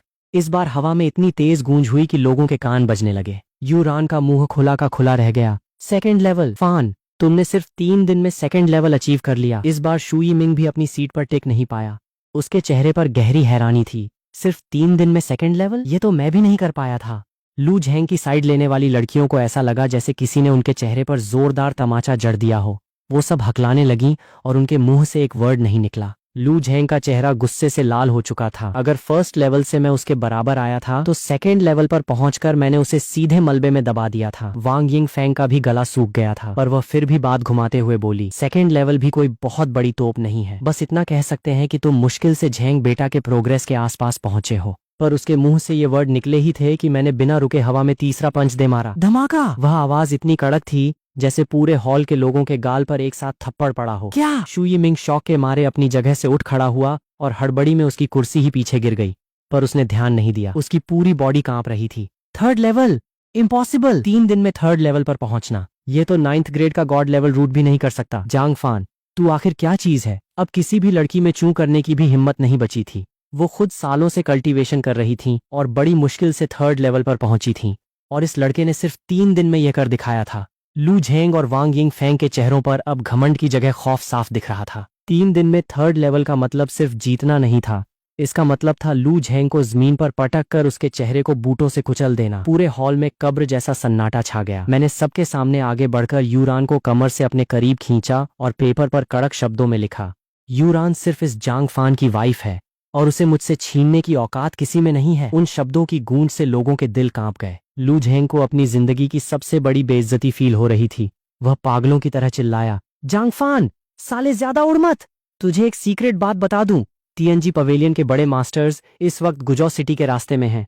वो मुझे लेने आ रहे हैं और मैं सीधे टीएनजी पवेलियन का वीआईपी मेंबर बनूंगा। और तू सिर्फ 3rd लेवल का एक कीड़ा है, मेरे सामने तेरी कोई औकात नहीं है। ये कहकर वह गुस्से में पैर पटकता हुआ हॉल से बाहर भाग गया। मैंने बस अपने कंधे उचकाए। सच कहूं तो मुझे लू झेंग के उस 9th ग्रेड रूट पर पहले से ही शक था। मेरे पास तो सिर्फ एक ट्रांसपेरेंट रूट था, फिर भी मैंने गॉड लेवल एलिक्सिर के दम पर 3 दिन में 4th लेवल अचीव कर लिया था।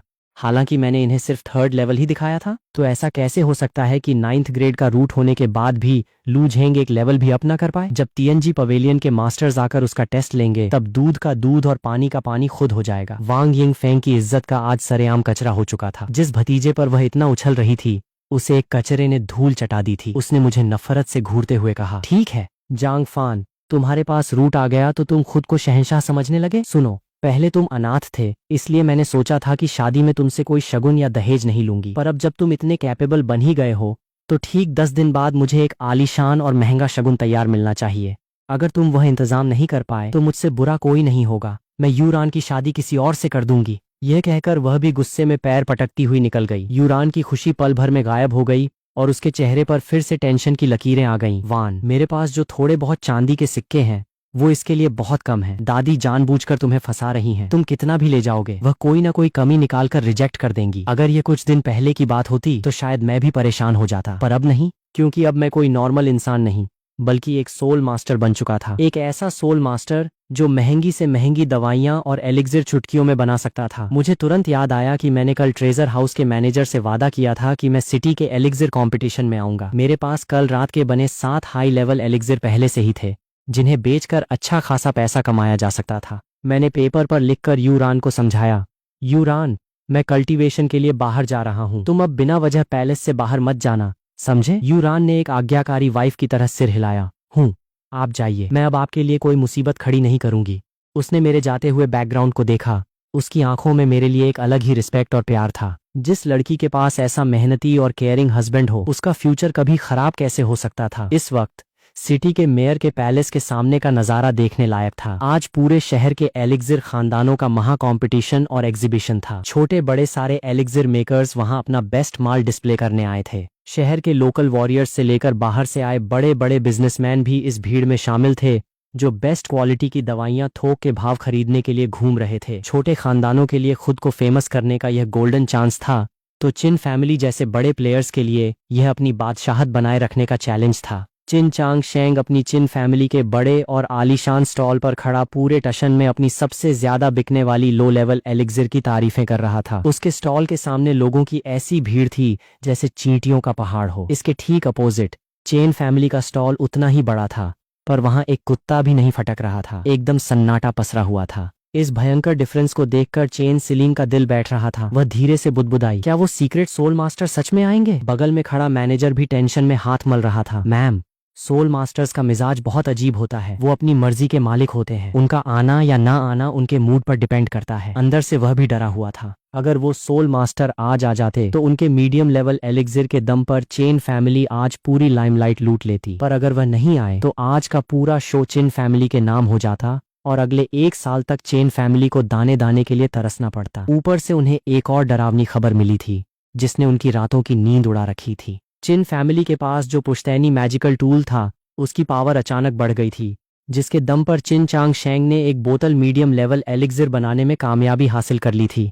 भले ही उनका सक्सेस रेट सिर्फ 1% था, पर मार्केट में यह खबर फैलते ही तहलका मचने वाला था। अब चेन फैमिली के बचने का इकलौता रास्ता यही था कि वो किसी भी तरह उस सीक्रेट सोल मास्टर के पैर पकड़ लें। तभी मैं उन दोनों स्टॉल्स के बीच में आकर खड़ा हो गया। मैंने चिन चांग शेंग को देखा जो बड़ी बड़ी हाँकते हुए अपने लो लेवल माल की मार्केटिंग कर रहा था। चिन चांग शेंग की नजर भी मुझ पर पड़ी। उसके चेहरे पर एक कमीनी मुस्कान आई और वो भीड़ की तरफ देखकर चिल्लाया, अरे भाइयों और बहनों, जरा नीचे खड़े इस लड़के को देखिए। यह है जांग फान, शू फैमिली का होने वाला दामाद। इस बेवकूफ ने हमारे होने वाले दामाद यानी गॉड लेवल जीनियस लू झेंग साहब से मैच खेलने की जुर्रत की थी। मैंने इसके लिए चिन फैमिली की सारी दुकानों से एलिक्सिर बैन कर दिया था, तो यह साला पागल होकर दवा ढूंढने चेन फैमिली के ट्रेजर हाउस में भीख मांगने गया था, पर वहां से भी इसे दुत्कार कर भगा दिया गया। अब जरा टाइम कैलकुलेट कीजिए, ये मैच हार चुका होगा और शू फैमिली ने इसे लात मारकर बाहर निकाल दिया होगा। सिर्फ एक बोतल एलिक्सिर न मिलने की वजह से इस साले ने अपनी खूबसूरत बीवी गंवा दी। क्या आप लोग भी ऐसा ही हश्र चाहते हैं? बिल्कुल नहीं ना? तो बिना देर किए हमारा चिन फैमिली का एलिक्सिर अभी के अभी खरीदिए, वरना जब स्टॉक खत्म हो जाएगा या आपका बैन लग जाएगा तो रोते रह जाओगे। इस कड़क और डरावनी एडवर्टाइजमेंट का ऐसा असर हुआ कि वहां खड़े वॉरियर्स पागलों की तरह चिन फैमिली के काउंटर पर टूट पड़े। देखते ही देखते उनकी सैकड़ों बोतलें बिक गईं। चिन चांग शेंग की बाँछें खिल गईं। वो हंसते हुए मेरी तरफ देखकर बोला, जांग बाबू, तुम तो हमारे लिए बड़े लकी साबित हुए। कितना बढ़िया विज्ञापन बन गए। एक काम करो, तुम हमारी चिन छु चिन फैमिली की दुकान पर नौकरी कर लो। रोज बस गेट पर खड़े होकर अपनी बीवी गंवाने की दर्द भरी कहानी सुनाना। हमारे बिजनेस की सेल डबल हो जाएगी। हा हा हा। मैंने उसकी बकवास का कोई जवाब नहीं दिया और चुपचाप मुड़कर एक सुनसान गली में चला गया। कुछ ही देर बाद उस गली से एक रहस्यमयी परछाई बाहर निकली। उसने एक बड़ा सा ब्लैक हुडी पहन रखा था और चेहरे पर मास्क लगा था। वह सीधा चेन फैमिली के स्टॉल की तरफ बढ़ा। चेन सिलिंग टेंशन में वहां चक्कर काट रही थी। जैसे ही उसने उस ब्लैक परछाई को देखा, उसकी आंखें चमक उठीं। वह तुरंत आगे बढ़ी और झुककर पूरी इज्जत से बोली, सिलिंग का आपको प्रणाम मास्टर। मैनेजर ने भी फौरन इंट्रोडक्शन दिया। मास्टर, ये हमारी चेन फैमिली की बड़ी बेटी हैं, जो इस वक्त अपने पापा की जगह पूरा बिजनेस संभाल रही हैं। मैंने अपनी आवाज को भारी और रहस्यमयी बनाते हुए कहा, मुझे चेन फैमिली के घरेलू मामलों में कोई इंटरेस्ट नहीं है। ये बताओ, तुम लोग एक बार में कितनी बोतल एलिक्सिर खरीद सकते हो? चेन सिलिंग खुशी से उछल पड़ी। उसे लगा कि यह सोल मास्टर सच में उनके साथ डील करने आए हैं। मास्टर, हमारी चेन फैमिली ने पूरे 10,000 चांदी के सिक्के रेडी रखे हैं। मार्केट रेट के हिसाब से हम आपसे मीडियम लेवल एलिक्सिर की 10 बोतलें खरीद सकते हैं। यह सुनकर मेरी भौहें सिकुड़ गईं। Medium level? मेरे पास तो इस वक्त मीडियम लेवल का कोई माल नहीं है। मेरे पास तो सिर्फ हाई लेवल वाला माल है। मेरे साइलेंस को देखकर चेन सिलिंग को लगा कि शायद पैसे कम हैं और मैं नाराज हो गया हूँ। वो हड़बड़ाकर बोली, मास्टर प्लीज गलत मत समझिएगा। हम आपको एक बोतल का पूरा 1,000 सिक्का दे रहे हैं, जो कि बिल्कुल सही दाम है। असल में सामने वाली चिन फैमिली ने भी मीडियम लेवल माल बना लिया है, तो आने वाले टाइम में जब दोनों परिवारों में जंग होगी तो रेट्स गिरेंगे ही। हम तो खुद अपनी जेब से नुकसान सहकर यह डील कर रहे हैं ताकि हमारा नाम हो सके। मैंने ठंडे लहजे में कहा, मैं मीडियम लेवल का माल नहीं बेचता। चेन सिलिंग सोच में पड़ गई। उसने शक भरी नजरों से मैनेजर को देखा कि क्या तुमने मास्टर से बात ठीक से नहीं की थी? अगर यह मीडियम नहीं बेच रहे तो क्या लो लेवल माल बेचने आए हैं? लो लेवल माल से हमारी चेन फैमिली का नाम दोबारा कैसे उठेगा? मैनेजर का भी पसीना छूटने लगा और उसे समझ नहीं आया कि क्या बोले। तभी मैंने अपनी जेब से कांच की एक बोतल निकाली और काउंटर पर रख दी। मैं सिर्फ यह माल बेचता हूँ। जैसे ही चेन सिलिंग और मैनेजर की नजर उस बोतल के अंदर चमकते डार्क ग्रीन लिक्विड पर पड़ी, दोनों के पैरों तले जमीन खिसक गई। यह तो हाई लेवल एलिक्सिर है। हाई लेवल एलिक्सिर बनाने के लिए कम से कम एक 2 स्टार सोल मास्टर होना जरूरी था और पूरे किंगयून सेक्ट के इलाके में सिर्फ एक ही ऐसा 2 स्टार सोल मास्टर था। उनके सामने इस वक्त कौन सा गॉड लेवल का महान इंसान खड़ा था, यह सोचकर ही उनके रोंगटे खड़े हो गए। मैनेजर के मुंह से चीख निकल गई, मास्टर आप ये माल हमें बेचना चाहते हैं? मैंने पलटकर पूछा, क्यों, तुम लोग नहीं खरीदना चाहते क्या? नहीं, बिल्कुल खरीदेंगे मास्टर। मैनेजर ने पागलों की तरह सिर हिलाया। ये तो हाई लेवल माल है। सिर्फ हमारी गुजौ सिटी में ही नहीं, बल्कि आसपास के किसी भी शहर में आज तक ऐसा गॉड लेवल माल कभी नहीं देखा गया। अगर ये हमारे पास आ गया तो हमारी चेन फैमिली रातों रात चिन फैमिली को कुचलकर नंबर 1 बन जाएगी। उनके उस मीडियम लेवल माल की औकात इसके सामने पानी कम चाय जैसी है। पर तभी मैनेजर के चेहरे पर थोड़ी टेंशन दिखी। पर मास्टर, आप इसे कितने में बेचेंगे? हाई लेवल माल की कीमत आसमान छूती थी। उसने सुना था कि किसी बहुत दूर के बड़े शहर में ऐसी एक बोतल पूरे 50,000 सिक्कों में बिकी थी। अगर मैंने बहुत ज्यादा पैसे मांग लिए तो चेन फैमिली कंगाल हो जाती। मैंने शांति से कहा, सिर्फ 1,000 सिक्का पर बोतल? क्या? चेन सिलिंग की आंखों में एक पल के लिए शक आ गया। मास्टर, मार्केट में तो मीडियम लेवल का रेट भी 1,000 सिक्का है, फिर आप? उसे लगा कि इस सस्ते दाम के पीछे मेरा कोई छुपा हुआ बड़ा मकसद है। मैंने सीधे पॉइंट की बात की, मेरा सिर्फ एक ही रूल है, मुझे चिन फैमिली पूरी तरह बर्बाद चाहिए। क्या तुम लोग यह कर सकते हो? सुनते ही चेन सिलिंग का सारा शक दूर हो गया और वह अंदर ही अंदर हंसने लगी।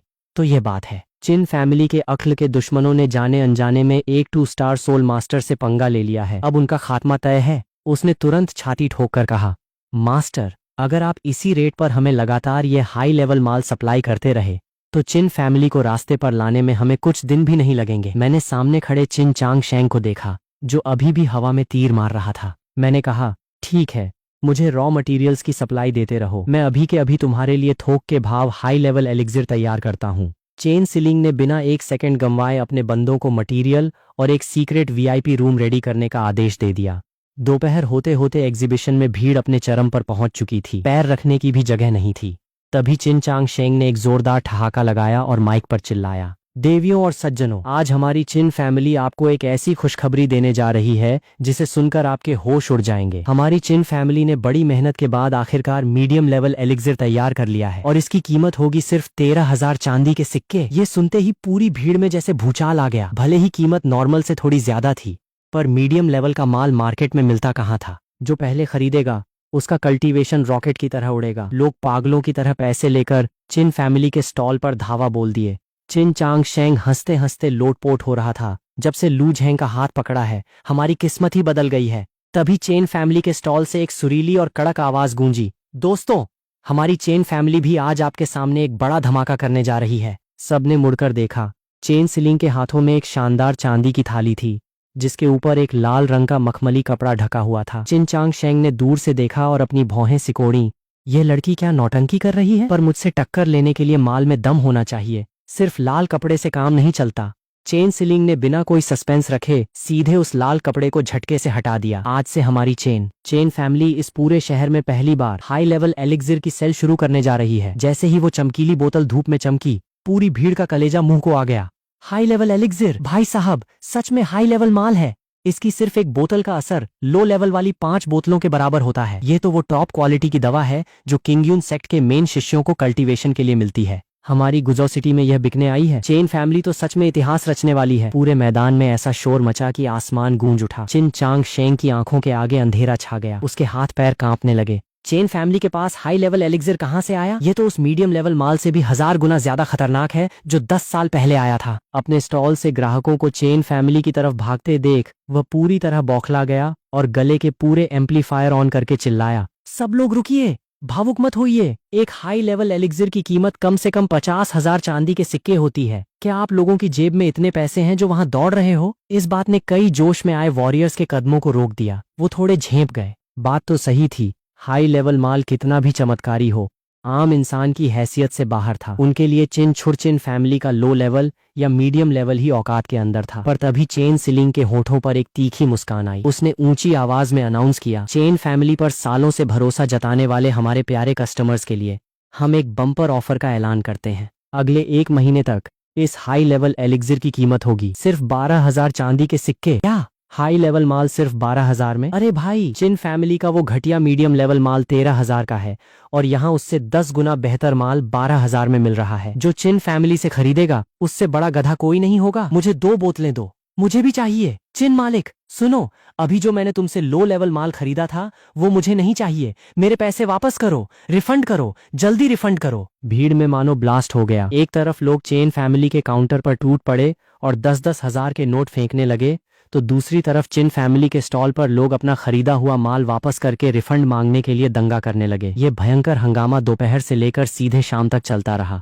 सूरज ढलने तक चिन चांग शेंग के स्टॉल पर वापस लौटाए गए लो लेवल एलिक्सिर का पहाड़ लग चुका था। उसकी आंखों में खून उतर आया था। ऐसा कैसे हो सकता है? क्यों? उसे समझ नहीं आ रहा था कि चेन फैमिली को अचानक ये खजाना कहाँ से मिल गया, और वो भी इतने सस्ते दाम पर, जैसे कोई जानबूझकर चिन फैमिली का गला घोंटने आया हो। उसने अपने दांत भींचे और चेन सिलिंग की तरफ देखकर फुसफुसाया, चेन सिलिंग, तू चाहे जिस भी बड़े गॉडफादर के दम पर उछल रही हो, चिन फैमिली को बर्बाद करना इतना आसान नहीं है। मैंने लू झेंग की इतनी मदद की है, अब वक्त आ गया है कि वह अपने पीछे खड़े उस सीक्रेट सोल मास्टर रक्षक को हमारी मदद के लिए मैदान में उतारे। इस बीच चेन फैमिली के स्टॉल के पीछे बने एक सीक्रेट टेंट के अंदर मैंने चाय की एक चुस्की लेकर अपने गले को आराम दिया। पूरे दिन की मेहनत के बाद मैंने टोटल 50 बोतलें हाई लेवल एलिक्सिर की और 10 बोतलें गॉड लेवल एलिक्सिर की तैयार की थीं। गॉड लेवल वाला कड़क माल मैंने खुद के कल्टीवेशन के लिए छुपाकर रख लिया और वो 50 बोतलें हाई लेवल माल मैंने पूरे 5 लाख चांदी के सिक्कों में चेन फैमिली को सौंप दिया। तभी चेन सिलिंग अपनी मटकती चाल के साथ टेंट के अंदर आई। उसकी बॉडी से एक बहुत ही भीनी और प्यारी खुशबू आ रही थी। उसने पूरे आदर के साथ नोटों का बंडल आगे बढ़ाया।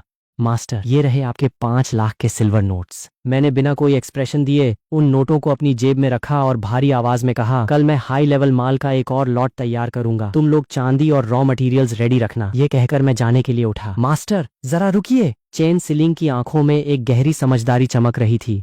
इस हाई लेवल माल से हम चिन फैमिली के आधे बिजनेस को तो मलबे में तब्दील कर देंगे, पर उनके पास अभी भी लो लेवल एलिक्सिर का बहुत बड़ा स्टॉक और मार्केट है। वह पूरी तरह खत्म नहीं होंगे, कहीं ना कहीं सांस लेते रहेंगे। मैंने थोड़ा दिमाग दौड़ाया और उसकी बात समझ गया। हाई लेवल माल खरीदने की हैसियत कुछ अमीर वॉरियर्स की ही थी।